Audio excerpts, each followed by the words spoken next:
This is a question I've heard in several variations. Michelle from Centerline writes, I have pre-existing conditions and have a child with Down syndrome who is immune compromised. Is it safe for me to visit the dentist for much needed care? Well, here's the important answer. You should not put off any important care due to COVID-19. All medical and dental offices have put practices in place to protect patients and staff. We do not want fear of seeking care to lead to more medical problems, as we definitely saw in the spring. Many people have questions about the two vaccines closest to approval. Keith from Macomb asks, will the method used to create the vaccines alter my DNA? And Timothy from Highland asks, I was told I cannot take live viruses due to immune suppressant medication.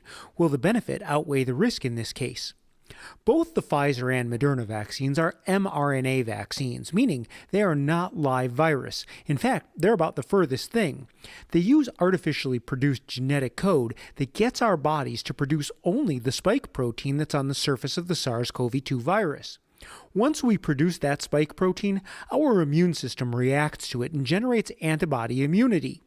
Although a theoretic possibility, based on animal experiments and existing human data, there has not been any evidence that the small pieces of messenger RNA can become part of our DNA. It's estimated that over a period of weeks, the mRNA is naturally destroyed after it's been used to produce spike proteins.